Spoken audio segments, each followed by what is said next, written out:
Hello. I hope you all had a spooky Halloween this fine weekend. I know that we did over here. Welcome back to a conversation. Well, this is actually not a conversation with what I'm talking about. It's more of a Q&A slot, but we're doing something fun tonight. We're going to kind of mix it up. It is David and I, but we're kind of changing up the format just for a little bit of fun because, as you know, we are experimenting with different types of content. And tonight I'm going to attempt to play a new game with David that I like to call Animation Hot Potato. Let's bring him in. We'll talk all about it. Hello, David. I like it. Oh, that's the new layout. Yeah, well, it'll look weird until I do this. Oh, what? Oh, what happened? There we go. There we go. So we do have another guest on the show tonight. We call it the Doom Clock, or at least Scott calls it the Doom Clock. I like it. It's got a good ring to it. It's actually called Brent George right now. So yeah, it's details. Brent George is otherwise known as the Doom Clock, anyways, in some walks of life. So I think it works out. Yeah. So we're kind of our own guinea pigs here. We say, hey, what about this crazy idea? Let's try it ourselves, and if it sounds interesting and fun, we'll bring others to the party eventually. Yeah, exactly. If it sucks, we'll just blame you. That's basically what we're going to do. Exactly. Yeah. Okay, so to explain how this is supposed to work, basically, David and I are going to have these little microscopic kind of, not really, like we each take turns, and we're going to throw a question at the other person that's going to try to break the other person's brain, and we only have a minute to answer the question. So it's not even a question. As David said, sometimes it could just be a word to provoke, and then I need to react to that word, and then I get to do the same thing to him in turn. So it could get interesting. I don't know what he's prepared. He's got 20 of these wonderful little mind breakers ready. I only have 10. So at some point, I'm going to have to start pulling them out of my behind and see if I can improvise a little bit. So we'll see how sharp I am. And I have no idea what your list is, and you have no idea what mine is. So yeah, I mean, I don't know. I came up with a goofy list of just these, typical questions. Hopefully it's not too redundant from past streams, but I think there's some juicy ones in there, so I think we'll have fun. Who wants to go first? Well, I have more than you, so you're going to go first, that's for sure. I'm actually going to throw you the first one. So how does it work with the clock? You just click. I'm gonna hit the play button, and you're gonna see it count down. As soon as it starts counting, I guess you can throw me the question. All right? Are you ready? All right, let's do this. Actually, no. Throw them the question. Throw them the question as soon as you're done, and I understand. I will hit the play button. That makes more sense like that. All right. So again, most of those are not questions. They're more things or theme that you have 1 minute to riff on. Okay. All right. Okay. First one, Pokemon Go. Pokemon Go. Okay, Pokemon Go, and I'm just supposed to react. This is so random. This is so crazy. So I've played it once. I actually really enjoyed it. I'm a big fan of Pokemon, even though I didn't realize I was until I played the game. And I think that the animation is really terrible in it. I think they could do a better job. That's all I got. I don't know. What do you think? You have 36 more seconds. Oh, do I have to fill up the clock? Oh, my God. Anything about the fact that it's the first AR experience that is actually succeeding? Yeah. So I mean, I think it's still being played a lot. I don't know. I haven't heard a lot of news about it, but I know it was crazy at the beginning. But I have to admit that, and a fun fact, I had a very, very similar idea. I swear to God, about about 2 or 3 months, and then before it actually got announced, and I was heartbroken when then this gigantic company came out and did that. I was like, man, because I thought, wouldn't it be cool if you could go scavenger hunting for things? Like, it wasn't cute little animals, but it was like things. And then they came up with the idea. Well done, Brent. Yeah. Okay. So I don't know how well I did, but let's see how well you do. That's the big question. Are you ready? All right, let's do this. Okay, so all right. So this one I didn't know you were gonna go completely random. Mine are all like animation themed, and I'm like, and you're just like throwing friggin' wrenches into my brain. So Well, there's animation, there's video game in there's some yeah, that's technology. true. So, Okay, fair enough. All right. So I got a question here, which is okay. So are you ready? I'm ready. All right. So this is maybe more for you, like the back in the day, David, who used to animate for a living, as opposed to like run, these complicated productions. So here we go. Back in the day, you were working on a shot, and it's at the polish stage, and then the director gives you gigantic, like earth-shaking notes that are like they're going to require some pretty big changes. Do you just edit the shit out of it, or do you go back to an older version of the file and start from there and go? Ooh. Okay, I don't have one clear memory of this happening, although I know that it happened. I would say probably young junior Dave probably tried to edit the shit out of his animation because just starting over would melt his brain. And then he probably realized after a couple of days that it's not going to work and reluctantly started over. I would say probably a little older Dave remembered this first experience and said, you know what? I'm going to start over. I remember the pain of wasting a few days trying to convince myself that I got this, I can edit it. And no, somehow you start from, if it's really you're almost done and it's a complete different direction, just start over. Just accept, go for a walk. If it's middle afternoon, maybe take the day off, but come back fresh and start over. That's my hockey timer. Yeah, we need a super loud and annoying. I can't. Is this working? All right. Super this annoying. Is pretty close. This is pretty close to what I had in mind. Hey, you asked for it, you got it, David. It's amazing. I was like, if only Veronica was here to appreciate it, and of course, there she was. It's almost like I almost feel like by making that horn noise, I summoned her. I'm not entirely sure. I can't prove it, but I have a feeling that's what just happened. So. That's interesting. Yep. Okay. You woke her up and she was right in front of the computer. She's like, I've been summoned. Okay. So, so it's funny because we have two very different styles. Yours is way more like contextual. It's a question and mine is a word. Don't worry, mine deteriorate very quickly. So as we get deeper in the list, it's going to fall apart nicely. Don't you worry. Okay, go ahead. My turn. You got to throw me something. All right, Brent, you give us your thoughts on the metaverse. Oh man, that's good. So metaverse is kind of, well, first of all, I thought, wow, the cheese factor is strong with just calling it the metaverse. It seems a little bit really Zuckerberg, but at the same time, I'm kind of excited by it because I think that there's been a lot of exciting things going on with NTFs, like I said, NTFs, NFTs, and like cross-platform action. VR and AR is like just growing at an exponential rate. And what we need is a big player to build that space that we can sort of like essentially exchange.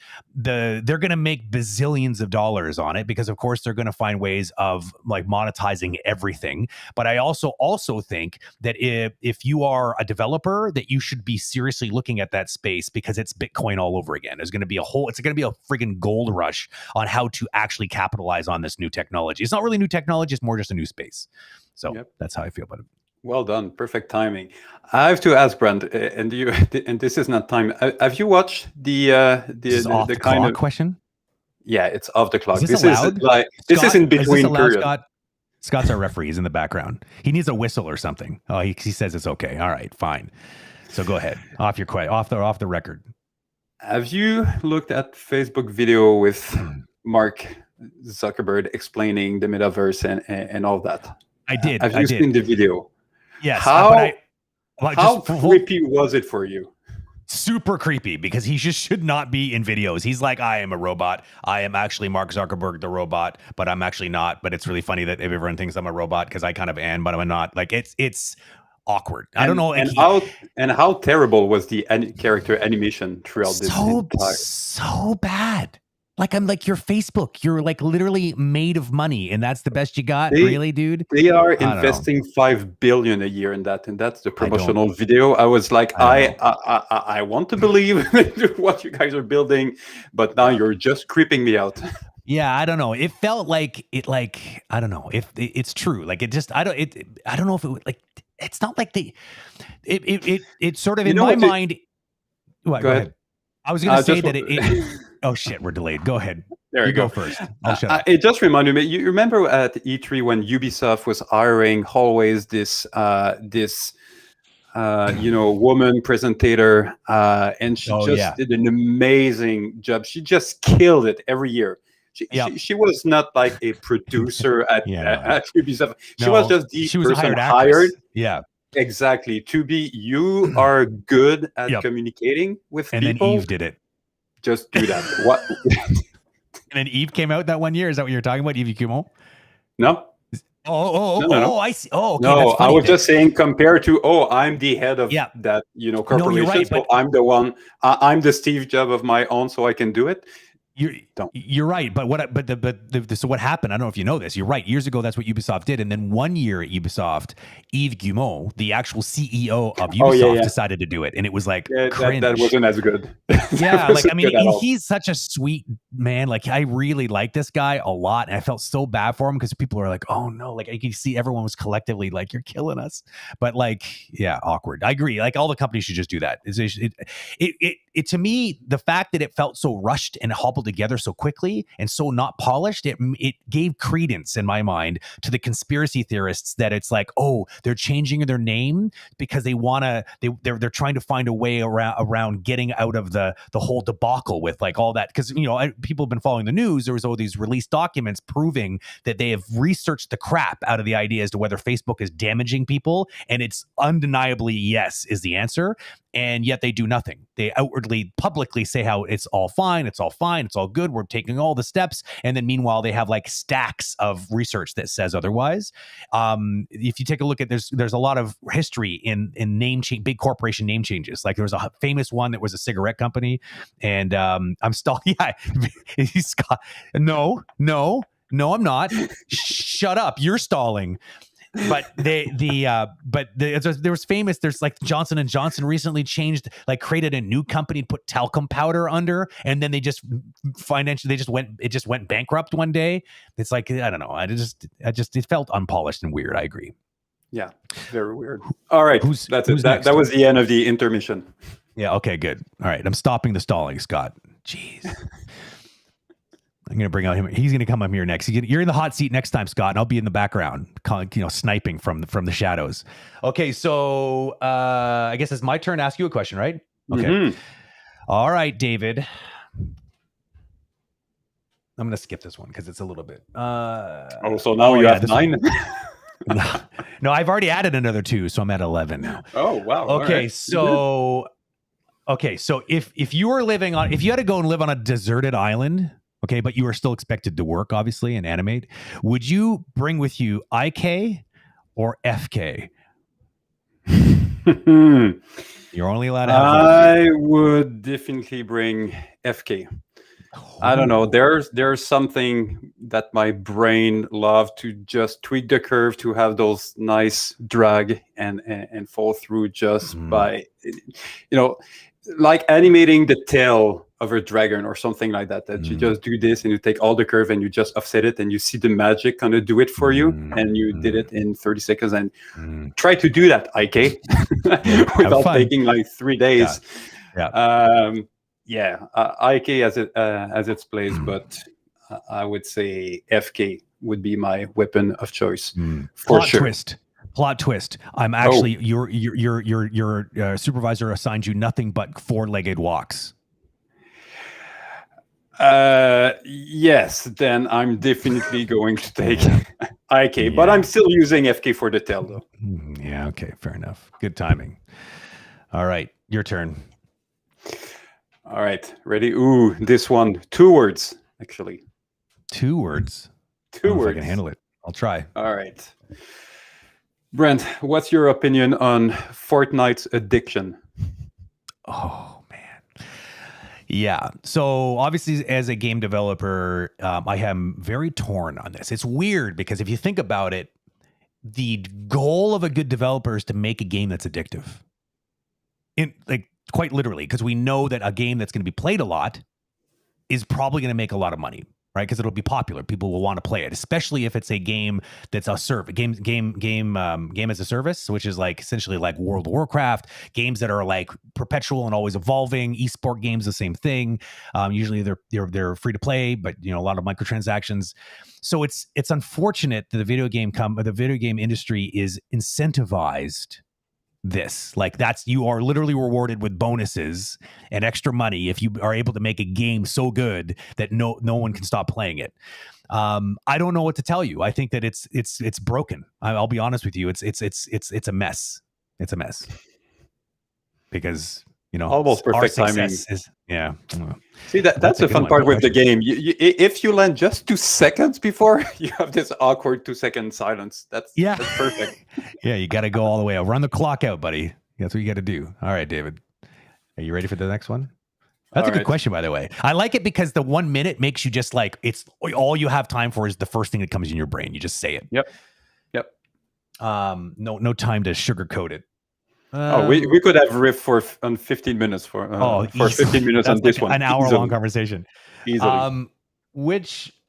Okay. Another animation-related one. Are you ready? All right. So it's kind of like the last one in a way, but which animation tool in Maya could you simply not live without? Like you just can't. And this can't. I mean, tools that are like in like that are on the peripheral of like like trajectories is a good example. Go. All right. And why? You have to justify it. I'm going to start by saying that the last time I animated with Maya was in 2007. So that's 14 years ago. And before that, I was mainly animating with XSI. So I think that for real in my career, I animated with Maya twice. Okay. And I do not remember any specific. Okay. How about XSI tools? For XSI, I was before starting to take a tangent, I was more creative. I was actually pretty technical. I was doing my own rig. I was scripting a lot. So the tools that I used the most were the one that I scripted myself. So for instance, on one production, I did a little tool that was switching all of my animation of the limbs from I key to F key. So a little bit in this same mindset of what Rick Lico did also eventually. So, running out of time. It's not fair because I get to totally horn you, but you don't get to horn me. I know. You're the horn master. I can't wait till I have to horn myself. That'll be weird, huh? I mean, like I'll just have to be like talking still and I horn myself. We'll see how that goes. For those who have never used XSI, I deeply apologize for the inconvenience because it was honestly the best. It was honestly the best. And I think it's the reason I'm most bitter about Autodesk is because they shut down the best one out of all of them. It makes me so mad. And fun fact, Softimage is a homegrown software development right here out of Montreal, Canada. So there you go. So screw you, Autodesk. And they kind of try to do the same thing with Motion Builder, but Motion Builder is just resilient. It's this beast that doesn't want to die. The industry just won't let it die. There's no way. Motion Builder is this motion editing tool that is like, no, Maya, no matter what you're going to try, you're not going to be as fast and as efficient as me. Yeah. Another fun fact, the one of the latest ways that they try to prove that they don't need Motion Builder anymore, it was very obvious to me, was the buffered playback. I don't know if you know that thing that bugs out that everyone turns off in the more recent versions of Maya. It's like it's cached playback mode and it always bugs out all of the time when you make certain changes. So it's like, I'll just turn that right off. But that was supposed to be a way of getting real-time playback without playblast because Motion Builder just does this magically. No caching, just plays it naturally, real time. It's amazing. Yep. Okay, are you ready for the next one? All right. Are you ready, Brent? It's me, isn't it? Oh, yeah, go. Yeah, it's I forgot. Turn. All right. What is Brent all-time top 3 best video game? Oh, God, come on. Just 3. Top 3, yeah? Okay, Last of Us for sure. Last of Us for sure would be definitely one of the 3. I don't know where to rank it. Star Control. I don't know if anybody knows this. Old school video game players know what I'm saying when I say Star Control. Star Control 2, to be more specific, it ran on DOS. It's like old school, but it was so amazing. And you got it. People out there listening to this that don't know this, go search Star Control 2. You can actually download it for free now because someone got the source code and put the pieces together and put it out there for free. You need to play Star Control 2. And I'd say I think I'd have to say Ultima Online would be the other one. It's hard to fill up this list, but Ultima Online, because it like created the genre of an MMORPG. It was the very first like video game that was massively online, that was an RPG. It gave birth to EverQuest, Dark Age of Camelot, EverQuest 2, and like now World of Warcraft. So there I did. I horned myself. You horned yourself. So well done. All right, your turn. Let's see. I should probably move this over here so I have to. So, how many other questions you have about Maya? So, no, yeah, I don't. That was the only Maya question I had, I think. Okay, here's a good one. You ready? I know how Jacob feels about this, but I don't know how you feel about this. So this will be fun. Okay, so the 2-frame audio slip philosophy. Are you a believer? Yes or no? And explain. Sorry, the what? Okay, so let me just, I had a feeling I'd have to explain this a bit better. So there's a theory that to make lip sync feel better, or just in general sound sync, do you slip the audio by 2 frames, or like make the animation 2 frames early? So is that a real thing? Do you believe it or do you not? And go. I've done it most of my career. I stopped doing it at DreamWorks because there was big debate. I know. Because the reason why I was doing it before it was this theory is somehow it just felt right, and somehow it was because you see the image before the sound, so you need to offset this, and then you're like, oh yeah, and then all of a sudden you ask yourself, wait, I'm not offsetting sound with the face of everyone that I see in real life, so what is that about? And it's really at DreamWorks that I started to question this theory, and I just stopped to offset. So I probably went to as much as 3 frame to 2 frame, 1 frame, maybe just for a question of ego, just to think that I was not, totally wrong for 15 years. And then eventually I just said, screw it. If I have people like James Baxter that tell me that this is bullshit, I stop doing it. God, it feels so good. So, can I can't. Yeah, that's second intermission. Go ahead. So here's the thing. When I went to Sheridan, they taught this at Sheridan. It's like a real thing. They taught this in school. Yeah. And when I did it, like when I worked, like back in the caveman days, when I learned how to animate, this was all on paper, right? So basically, we had to shoot frames of paper with drawings on them under a camera with hot lamps. I think John Hoffman and I were joking about this when he was on the conversation with, because we went to school together. So you would do this, and then you would have to record the audio in a special recording booth and have magnetic tape. You would then, to be able to see the animation with the actual with the audio, you had to have you use this thing called a Steinbach, I think was what it was called. It was like a reel-to-reel thing that allowed you to feed film in through this machine that would then project it onto a projection screen, and then also an audio reel, and then you could sort of sync them, and then they would play them at the same time. But you had to find the sync point. And so it was one of the things they taught us, and so it was always in my brain. I still believe in it. I know Jacob doesn't, and now I know that you don't, and now I know I know that you're witches, and I have to kill you, which is fine. But basically, my theory on this is, I believe it has to do with depth, because when you're looking at a screen, okay, and you're watching people on it, it's like you don't, this doesn't make any sense, I know, because it's not like when the person's really close to the camera that we don't do it, right? But it's almost like it tries to create some sort of feeling of depth, because it's true, sound does travel definitely slower than light. But I mean, and it's actually pretty measurable. If you had someone go down like 2 blocks away from you and then like clap their hands, and then if you were like to wave when you hear their clap, you'll realize how big of a delay that can be very quickly. Yeah. But to delay by 2 frame, you would need to be like 100 meters from the from the Yes. monitor. Exactly. And also it would mean that the 2-frame rule would have to be shifted. Like it would be like, okay, the closer they are, the less frames, and the farther away they are. So I don't know. All I know is that I feel in my heart of hearts that it feels often better, but I have to admit every once in a while I'm like, I don't think it helped. And then I get rid of it. So it's like, it's something that I'll try and it feels like it's better than I leave it. And, but it's interesting that they taught that at Sheridan, and it's the debate today. I don't remember where I picked it up. I picked it up, at some point and thought it was making sense. And I just kept doing it for 10 years. We may never know. We need some scientists on this show. Okay, so is it your turn or my turn? I can't remember. It's your turn. It's definitely your turn to ask me. My turn. Yeah. All right. So this one is close to the previous one. All right.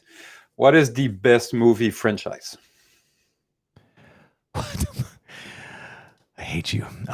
Best movie franchise? Lord of the Rings. And you have 1 minute. So why after you? Lord of the Rings. Mic drop. No. So I don't know. I think Lord of the Rings, just because I think that out of all the movies that I've ever seen, that it was truly a franchise. So like, I guess a franchise means you have to have more than one, I guess. Mm-hmm.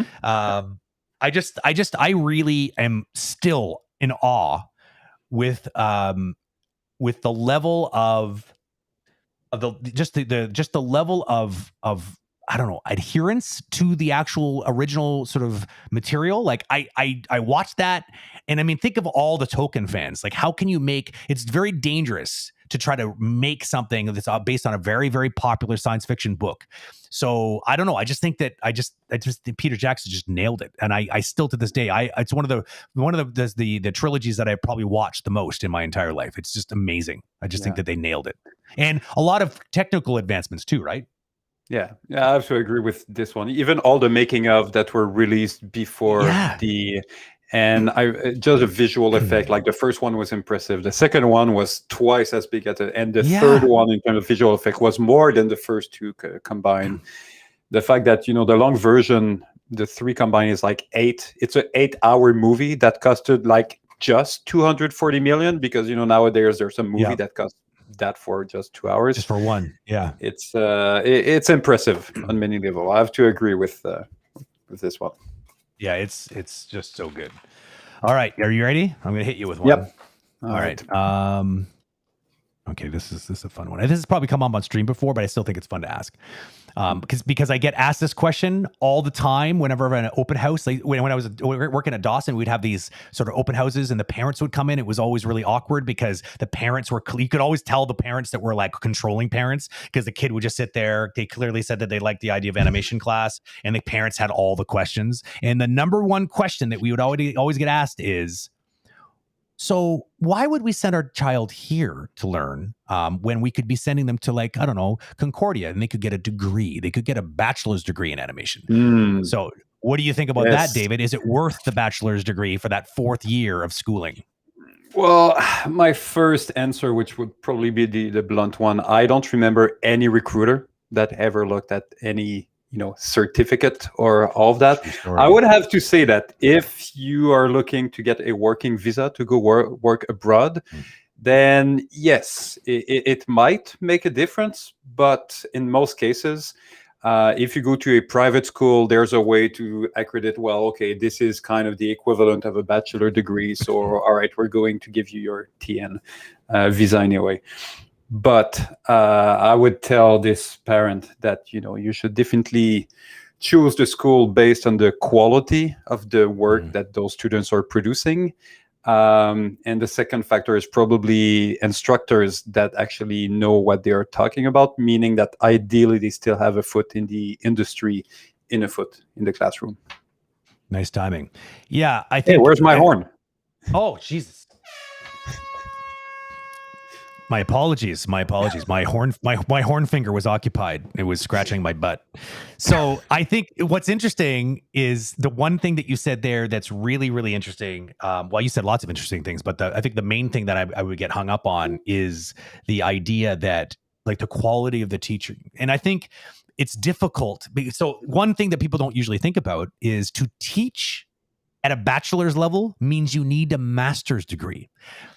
there are not a lot of animators out there that have bachelor's degrees, let alone master's degrees, because most of us just went to college and we're learning on our own and just started working. And so there's not a lot of academics. There are some people have changed careers and ended up in animation. I know a lot of people who've done that, but they're unicorns. There's not a lot of them.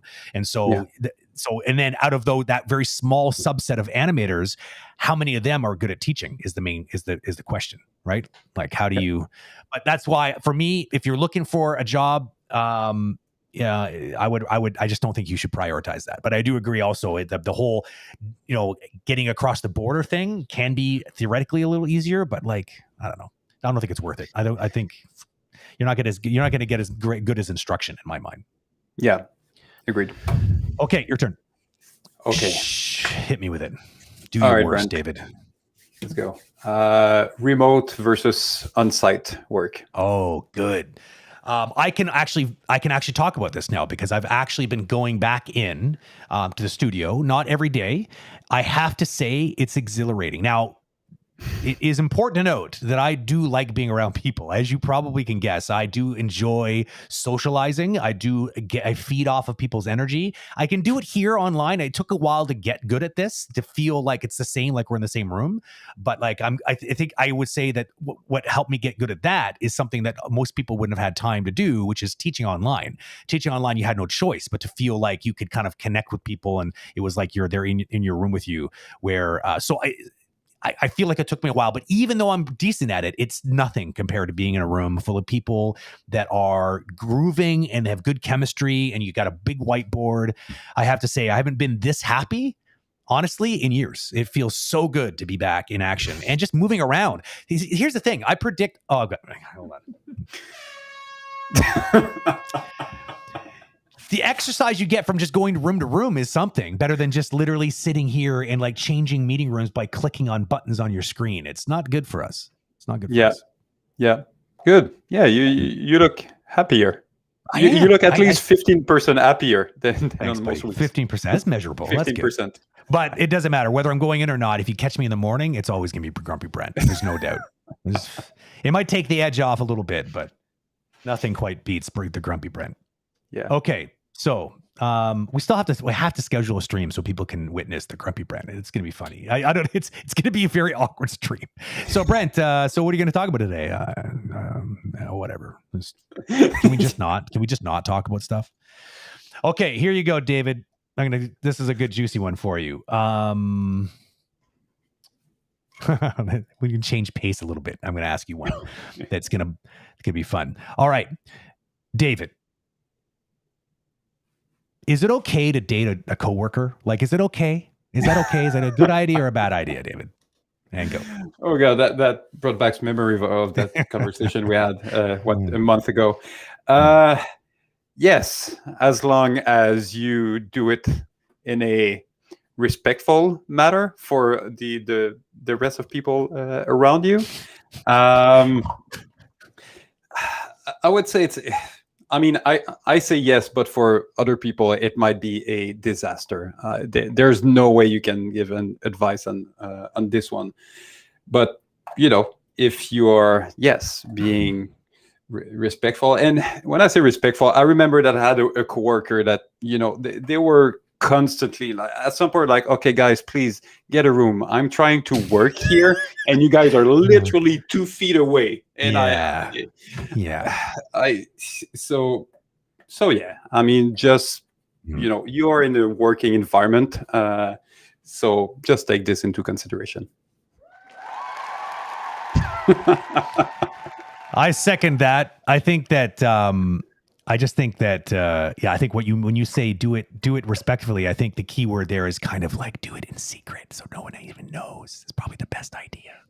But yeah, I think that the thing I'm always scared of is if things go bad, because I can get pretty awkward. And I've seen that get very awkward on the floor, because then you have 2 coworkers that are having a hard time dealing like with just being in the same room, and it's kind of bad. It can get awkward. You have to think about what could happen. I've seen both things. I've seen whether it's super, it's going well and no one really cares and it's all good. Yeah. And when it Yeah. goes bad and it becomes super awkward for everyone because you kind of have to pick Yeah. side because they're not going to talk to Yeah. each other anymore. Yeah. And the other side is just, okay, guys, just go get a room. Can we? This is distracting. Just go. That's it. You don't want it. In other words, don't let it cross that threshold where people are going to judge you professionally because it's not worth it. That's for damn sure. Okay, David. Your turn. Yes, let me send you this one. Ooh, this one might take a few seconds to think about. Okay. I wouldn't want to handle this one. Oh, all right. Great. Are you ready, Brent? I'm always ready. What do you think about machine learning in animation and how it might impact the work of professional animators?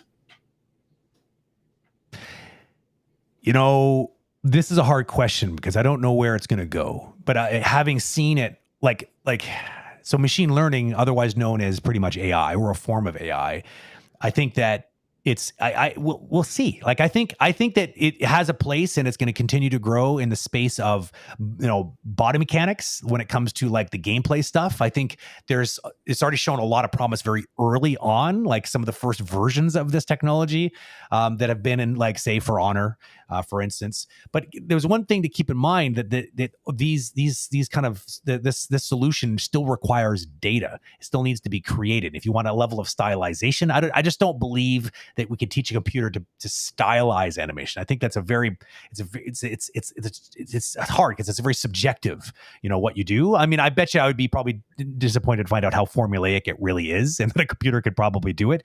But I don't know. I think we're safe for now. I hope. Yeah, I think it's going to take a while, and it's mostly going to replace work that we might not enjoy to do anyway in the first place. That's going to be interesting because there's more and more videos that's ooh, okay, now it's getting closer and closer and closer. Yeah.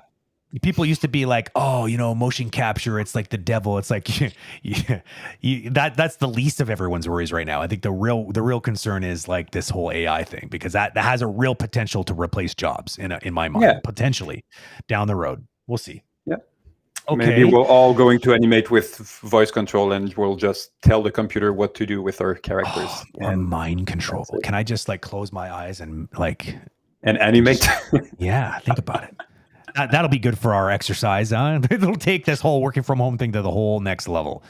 Yep. It'll be it's like the end of or the middle of WALL-E, right? Where human beings are just these permanent couch potatoes that just get carted around because they're so obese and they don't move anymore. Okay, here's a next one for you, David. Okay, so it's a follow-up from the last question. Is it okay to date a coworker? Okay, all right. So if it's okay to date a coworker, what about specifically another animator? Is it a good idea to, even if they work at a different company, are you guys going to be bored, or are you just going to be talking about animation all the time? What do you think? Is that cool? Is that hip? I actually know a couple animators that are dating other animator, and I don't think it's an issue. No, that would be, I mean, people have many different ways of being boring if they want to, and having the same profession, I don't think it qualifies as being one of the top 10 reasons of how it is possible to be boring. I see some advantage. You can definitely I don't know, share some tips or working on creative project together. I would say maybe to take it out of two animators, people that are creative dating other people that are also creative, I think it is a good thing in general, just in terms of sharing ideas and riffing on topics that both will be familiar with, or both playing video game or both watching movies. So yeah, I put my seal of approval on animators dating animators. This came up in chat, and I think it's worth sharing. Oh, that's not the one. Nope. They're typing so fast. I think this is the most active chat we've ever had. It's I can't catch it. It's moving too quickly. So where did it go? There, it's right here. There we go. So Joe Animate says, if you're looking for an animation power couple, you should check out Doig Swift on Twitch. I totally agree. These two people, they're just working on personal projects, hanging out, and they are indeed an actual couple, which is pretty cool. Fun fact, Christine and I are both animators, and we haven't killed each other yet. So seemingly, and it's been like 10 plus years now. So although I think I see her in the background with a knife. So maybe. Yeah, I guess that I just jinxed myself. All right, so let's see what's next on the list. I guess you're next. Go ahead. All right. Ooh, we're going to continue in the same vein. All right. Brent, what's the best animated feature and why? Oh, God. Best animated feature. Oh, my God. That's harder than the video game one. I wasn't expecting that. Because it's not 3, it's 1. Yeah, well, that's it. But I mean, even then, even if it was 3, I think I would have a hard time. But oh my God. I don't know. I don't think I can answer that question. It's like my brain is just swimming with like do I pick the one that's most nostalgic for me, the one that I assume is the most successful? I'm gonna go with not Princess Mononoke, but what was the other one? Spirited Away. Spirited Away. That would be I think would be the one I would pick, because I just think it's just epic, and the storyline, and just yeah, Spirited Away. Final answer. It's pretty good. Yeah, I don't know. I just, there's something about Miyazaki's. He's so good at like creating like an adult version of like a child's sort of projection of a fantasy world and life. It's like the child inside him is so alive and so he's so in touch with it, and so that he's able to, I don't know. It's a gift. This man is a pure genius. Yeah, I agree. Spirited Away is the first Miyazaki that I've seen, and I remember, but that by the end of it, and I think that's the only movie that had this impact on me. I was like, I want to see everything that this director. Spirited Away is the first one. Everything. I was like, I want to see everything that this director did, because he's the writer, he's the director, he's obviously animator, so he has a lot of role. And was like, okay, stop right there, because I'm gonna give you it's an improv question, improv round. David, you need a special sound for that. Oh, do I? Okay, hold on a second. Okay, you ready? Hold on. Stop counter. The doom clock is malfunctioning. We're all doomed. 1 second. You ready? Is it this one? Okay. Improv round. Oh, hold on a second. Improv round. All right. So, David, which is your favorite out of all Miyazaki films? And go. And justify it, please. That would probably have been Spirited Away, because it was the first one, and you always remember it. Okay, second favorite. I would say Princess Mononoke is probably a good contender for the second. The first one, Nausicaa, I also really liked. I know it's pretty old, but I really liked this one. Yeah, Kiki's I would say delivery service both is so good too. Like, there's so many of them. How do you choose? This is an unfair question. Yeah, this is super unfair question. Yeah, I like. I like Porco Rosso as well. I like Ponyo, and it was really. There's so many. They're all good for different reason. But for me, Princess Mononoke is something about demon and the relationship with the nature, and how the bad guy is the bad guy, but not really. And it's always the thing with Miyazaki. It's not binary black and white. It's end of improv round. All right. That was fun. Okay. This should be called mirror question. Yeah, that's it. We need to get you one of these boards so you can actually fight back. It'll be good. I think we should do that. All right. I guess it's your turn. It's back to me. All right. Yeah, it is. Brent, what do you think about producers? Wow. Okay. Well, there goes the rest of my professional career. Producers. I think producers have a bum rap. I honestly do. I think that producers, unfortunately, like politicians, the wrong type of people tend to gravitate towards producer roles, first of all. I think that I've met some producers. I'm actually working with some producers right now that I would like take a bullet for. And it's very rare. I think that producers, the good ones, are the ones who understand the creative process, and they're not going to just chase deadlines in a calendar just for the sake of doing it. They know how to stop and then go, okay, well, let me understand like why you're not going to get it done on this day. Because and like be willing to understand that by giving another couple days, you'll get a much better product, which is what everyone should probably want. But the problem is, I think a lot of them lack the capacity to understand that argument, and so they just stick to their guns. They're like, it was on the calendar, so that's the way it is. And so that's how I feel about producers. But I think that they're not all evil. I think a lot of them are amazing, and most of them are trying to do a good job. Yeah. Just think.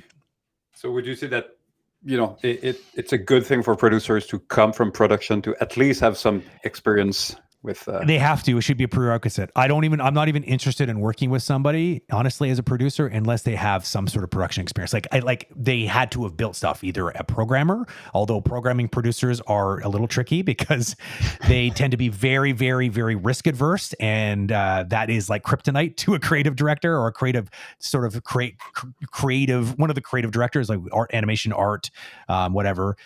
So it's a little bit hard. I feel like the best ones are that you should pick somebody. Every game at least should have, there's something that's driving. You know what I mean? Is it a very technical heavy project? Then maybe it should be coming from like the people calling the shots, and driving should be more technical. If it's more creative and it's a bit more of art directed, then assign someone who understands what that driving force is, and then have them drive it. Because otherwise, it's going to be weird. You're going to have like big aspirations for art, and you have somebody who's going to just shoot everything down on the other side. It's not going to end well. It's going to end with many, many tears. Yep, agreed. Okay. My turn, I guess. Mm-hmm. Let's see here.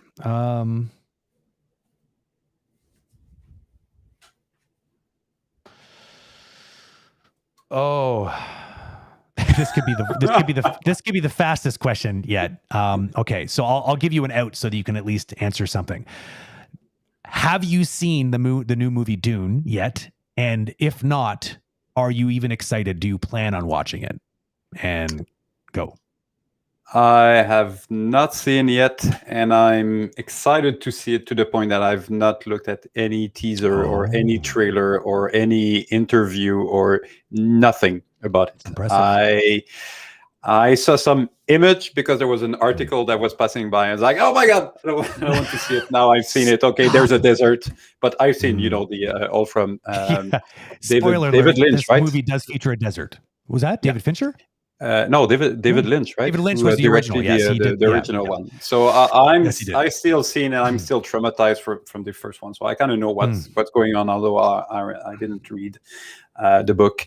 But yes, I am extremely excited for multiple reasons. I mean, I think that Denis Villeneuve is a master filmmaker. It's a franchise that I think, well, not even it will become a franchise, but now they greenlit the second movie. But I'm just generally super interested by it in general. Fun fact, Denis Villeneuve is a natural-born Québécois lad who comes from heralds from the small town of Trois-Rivières, which is somewhere between Montreal and Quebec. True story. He is just unbelievable. And I have seen it, and it is amazing. And I'm not going to spoil it for you, I promise. Bonus round. Name 3 other Denis Villeneuve movies. We should probably go out and watch some of his other movies because he's amazing. Yeah, well, there's obviously Incendie, there's a Polytechnique, there's a... Is it Arrival? Classics. Arrival, yeah. There you go. Yeah, it's Arrival. Sicario. Oh, now you're just showing off. Blade Runner. Yep, true. Yeah, I feel like there's another one missing in that list that's obvious. Didn't he do the one, the one that where the guy was buried? No, yeah, he was buried.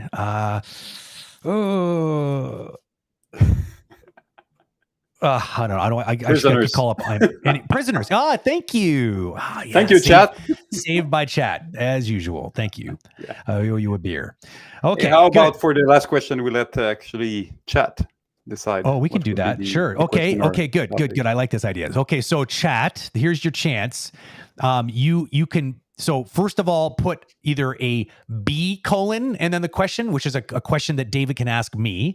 And if you have a question for me to ask David, D colon, and then we can scan and pick. You make this way too complicated. I would say if you put Brent, it's a question for Brent. If you put my name, it's a question for me. Sure. Because we're both going to look at it. Yeah. Okay, fair enough. Good question. Good point. All right. But specifically, it has both. All right, both. So beautiful. Besides Dunham, what's a good wine region close to Montreal? Are you asking for a friend, Scott? Are you asking for a friend? Oh, that's a good one. All right, let's put 1 minute. We have 30 seconds each. Go. Yeah. We don't produce a lot of good wine over here. Actually, this is changing slowly. There's some good white wine. There's no specific region. The region of l'Estrie, where Dunham is probably the good one. We actually make really good beer, though. There's more than 500 brewery now in Quebec, and this is just insane, the quality and the amount of new beer that we have. And this is microbrewery, so like craft beer. It's like it's an art form. And as a matter of fact, fun fact, there is a Dunham brewery in Dunham, which is like world renowned for specifically sour beer. I don't know if anyone's tried sour before. If you're a beer drinker, you need to try sour beer. It's amazing. It's very, very good. My brother got me into it. I'm not a beer drinker at all, but this stuff, it's very good for like, it's a perfect patio, like hot weather drink. It's so refreshing and so amazing. Yep. Good question, Scott. Nobody else has questions? Who's got another question? You're welcome, Scott. Scott just left. I don't know where he is. He just got in his car and I think he's driving towards wherever he's going to get some new wine or some new beer. And you can be inspired by me. It can be just a word. Totally a word, like a random. I was threatening David that his question was going to be, I was going to just say yellow. So Brent, before we have one, I have one for you that is actually a follow-up to two of the questions that you asked me. Oh, all right. Are you ready for it? I'm so ready. It's just Brent, I'm so ready. When you're in a position of leadership at work, what do you think about hiring your friends? Oh, good one. The classic nepotism question. Okay. I think there's no problem with it. I think if your friends happen to be quality people that you have good chemistry with, but you need to be aware of the possible the very, very real optics of nepotism that people are going to look at and go like, he's just hiring a bunch of his friends. Like, what the hell? So I would never, ever I would never allow myself to be the deciding factor. I would bring them into the fold, but they need to get interviewed by everybody. And if there's somebody has a really good reason why we shouldn't hire the person, then I will listen and I will just not hire them. But I think it's important to make sure that the rest of your team has a say in it. Otherwise it's going to be stupid, because they should be patting you on the back for bringing an amazing candidate to the table. They shouldn't be disqualified because they're your friend, in my opinion. So you have 10 seconds left. Oh yeah. And I think David smells like poo. That's it. You have 4 seconds left. It smells like poo and pee at the same time. I don't know. I don't know what I reverted to a 3-year-old. Now I know where your brain goes when you're in emergency mode. Yeah, I just poo, pee, caca, poo. I don't even. It's pretty. That's all I ever. That's the only sounds that I make when I'm idling. So you just heard a little bit of Brent. We have Sergey. That's one for you. Oh God.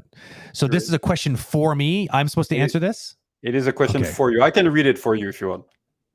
Please do. It's full effect, Can you David. tell where are your ancestors coming from? Just 2 or 3 generations at least. Yes, I can, as a matter of fact. So most of my heritage comes from the UK region. My great grandfather on my mother's side was they were the MacLeods from Scotland. Everyone thinks that's fun because I'm literally Clan MacLeod, which does not make me immortal. I tried a couple times; it didn't work out. And the Irish side of me, as a healthy amount of Irish, is from the Stout family.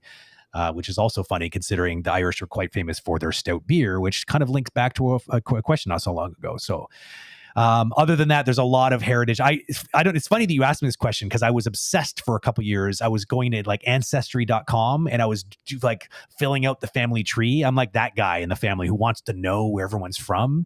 And it's actually pretty exciting. My brother bought me a DNA test and like I did it. And it's like, it's weird because you put it in the system and then you suddenly start getting messages from people that are like, oh, Brent, I'm like your third cousin. And I'm like, I've never heard of you. And it's true. She could tell me all about my heritage. She's like, yeah, I'm my grandmother's, Margaret's like sister's cousin's, friend. And it's like, well, not friend, obviously it wouldn't be part of the DNA, but you get my point. It feels very, what the hell? They're all out there. It's amazing how many family members you have that you've never met before. So I highly recommend doing it. If you're not paranoid of sending your DNA into the big machine. But so did you have any percentage that felt a little random? No, it's really like, it's clear that most of my heritage comes from the UK. It's not like random. Like my favorite are when, I don't know if you guys have seen a show where like, I can't remember where I saw this, but they bring really racist people on and then they're like, oh, guess what? We ran your DNA and yeah, your family's mostly from Africa. And he's just like, no, that can't be the case. There's no way. It's like, well, science, that's the best. It's like, you know what? Don't, it's so perfect when it works out so perfectly like that. Okay. So, that's my answer. All right. Pretty good. Are we done? I think we're... Give me one for David. Let's finish this. Someone give me like a mind shattering question for David. Something that's going to make him cry on air. That's what I want. Not cry like out of sadness. That would be mean. Cry out of just pure awkwardness. Like he just can't answer. Who's got it? Give me something. Crab nuts. Where's crab nuts when I need them? Where's Petar when you need him? With the big, like, mind-breaking questions. He's going to be mad he missed this stream. He's going to find out and he's like, but this stream was like made for me. We didn't plan around it. I fear that it's Scott that is going to bring something out of his very evil mind. His mind works in mysterious ways. You got to watch out for that Scott guy. There it is. There we go. We knew it. All right, David.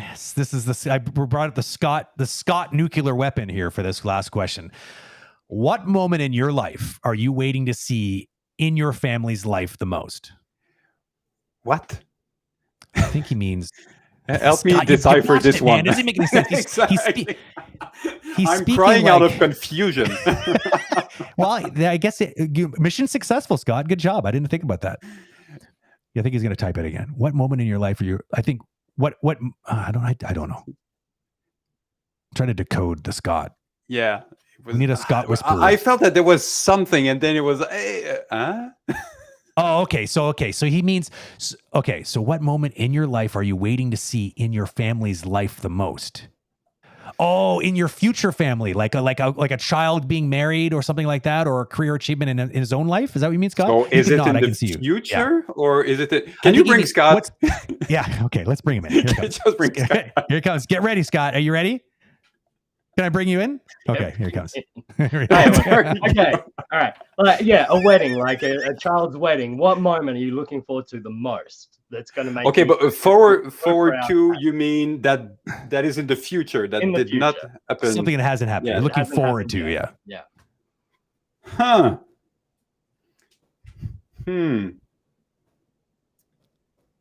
Wow, that's a good one. One that I'm looking. Yeah, you did a good job at it. You're welcome. There's a lot of different ideas. First of all, I'm pretty sure that if my kids have kids on their own, that's going to be a pretty intense, important one. And I think that you get to a point that you're kind of done. And then you can just enjoy those kids, and when you're tired, say, all right, take it back, I'm going home. Right. I'm tired. That's right. So I'm looking forward to this moment of really enjoying like small infants, but not having to take care of them. It smells funny, go take care of it.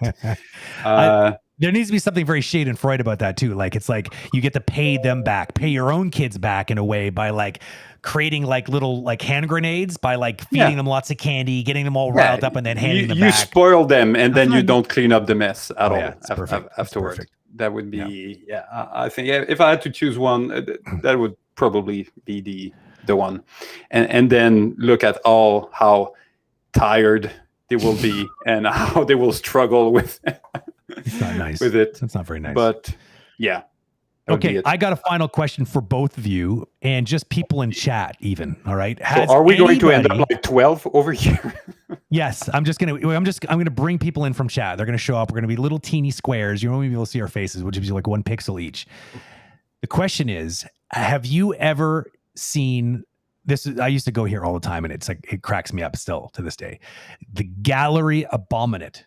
There's a gallery on the internet, and it's no longer at the same sort of, I think you can still search for it in Google because someone else is hosting it. It was a collection of just the most awful animations ever made that people found in like demo reel. It's really mean. And like, luckily there's no names. Yes. Okay. So Veronica knows what I'm talking about. You're welcome. You're welcome. If you haven't, I had no idea this existed. Okay. So now you obviously have some homework to do because is it no, you really don't know? bad, or it needs to be bad to the point that it's actually awesome? Is it like The Room bad, or no? Like, well, so I can just go there and show everybody. Let me see. Gallery. I haven't gone there in a long time. Abominate. How do you spell abominate? Abomination. Really? Should we run the clock to see how long it takes you to figure out how to spell abominate? Oh, I found it. It's here. Yeah, run the clock. Hold on a second. I got to switch it up here. I got to change. Stop screen sharing, and I got to open up this one over here. Chrome tab. Gallery. There it is. Okay, so let's take a little look. All right. So let me just make it like this because it'll be a little bit bigger. There we go. All right. So this used to be a thing. It's now jackals-forge.com, a bomb.html. So basically someone somehow got access to the actual website and then just parked it somewhere else. So this used to crack me up like crazy because it was like someone who worked in the industry probably that was probably like looking at demo reels all the time. They're like, oh, this one's gold. I'll just put it over here. We had a funny thing at Sheridan College. It was on, it's amazing color choice. The whole thing is just like a train wreck. We used to have this, it was a tradition in our yearbook because every year at Sheridan College, we would like print a book. I'll have to show it to you, everybody one day. But, and in it, we created a fictional character called Isaac. Don't hire me. And in other words, like it was, so if you say it, so it's sort of like a Bart Simpson joke, I suck, don't hire me. And it was a compilation of artwork that people found in trash cans and like just around. So it was a way of roasting some of the people that like you were going to school with. It was kind of mean, but it was kind of fun at the same time. And often one year, one of the teachers actually ended up in there with some of their work because they were renowned for not being very good. Okay. So let me scroll down and show you something. So they're in different sections. I'll just show you one and then we can call the stream here animations. So just keep in mind that you will not be able to unsee what I'm about to show you. This will probably burn any kind of retinas you might have. Oh no, it's an AVI. This is an AVI. What? You have to like open it up. Yeah. This is how old it is. Hold on a second. Is there anyone that I can just play? I just want to play it. What, you'll have to use Windows Media Player? It's I guess so. Hold on. I'm going to have to. What's that old one? Real Player? Uh-oh. Oh, God. Hold on a second. Let me do this. So much buildup. Such a fail. I know. I'm so sorry. Let me make sure I can get it running first. I can. I'm sure I can. Hold on a second. Okay, now you need to at least bring your student showreel so we can look at it. Well, yeah, we will. In replacement. It's happening. Keyframe Pro, that should be able to open it. Yeah, true. Right? Bring that VLC. Yeah. It opens everything. Okay, hold on. Let me bring this one too. I'll show you two. Okay, so let me just share my screen again here. There we go. Window, no, Chrome tab, no window, and this guy here. There we go. All right, so this is one of them. So let me just hit the play button. Now this is like I just randomly picked them, and so but it'll give you kind of a taste.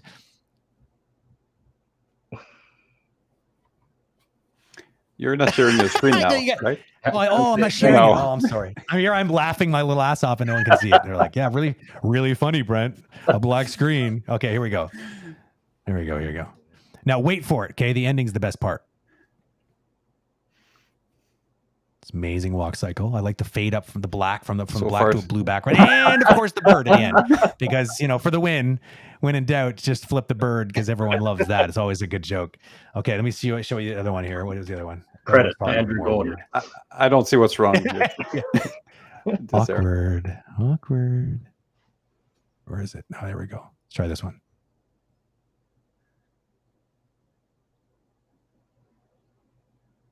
Is it playing at full speed? That's full speed. Wow.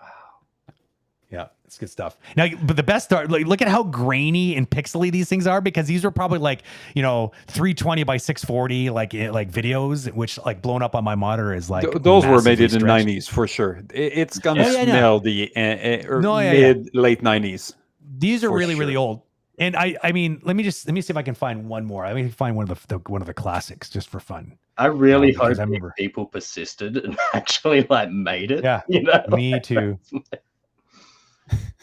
Okay, here's a good one here. Hold on a second. Bring this one in. Last one, I promise. Uh-oh. These are from this site was literally from the way pre-2000. These are ancient, these videos.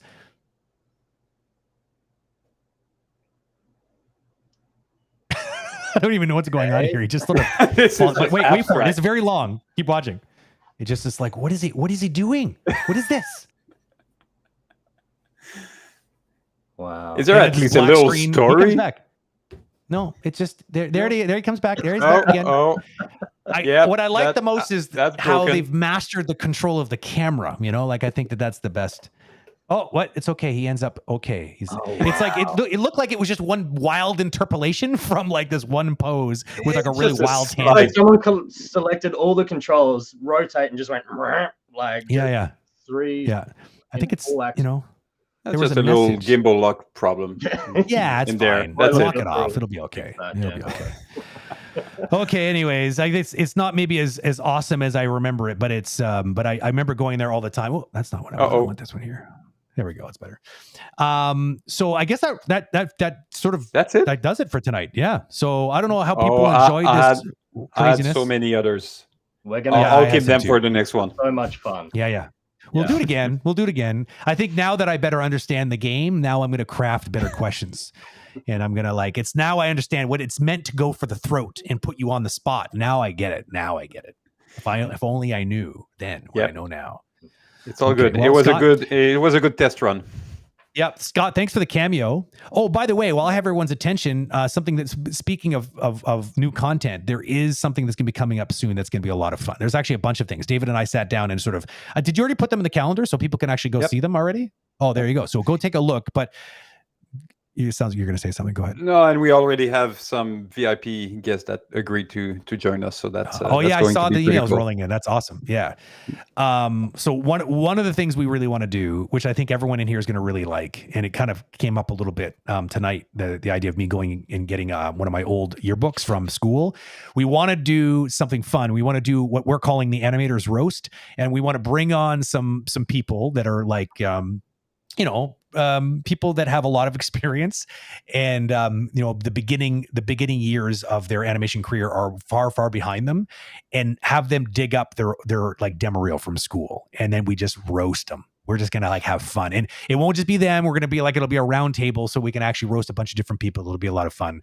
So look forward to the guest list, because I think there's gonna be some fun people to be on that list that we're gonna try to drag out to that particular event. So stay tuned. Stay tuned. And it'll be the one just before the holiday break. So it's going to be a little Christmas special. That's right. Christmas. We should all be wearing Christmas outfits. It'll be perfect. Yeah, all roasting each other's work from the past. Yeah, that will be amazing. That's right. It's like a chestnut roast, but instead it's your animation skills from the past roast. Yep. Your animation non-existent skills from the past. Yeah. The good old days. Scott, thanks for the cameo. David, thank you for always. And thank you everyone in chat. Have a really good night, and we'll see you on the next one. Cheers. See you later, guys. Thanks.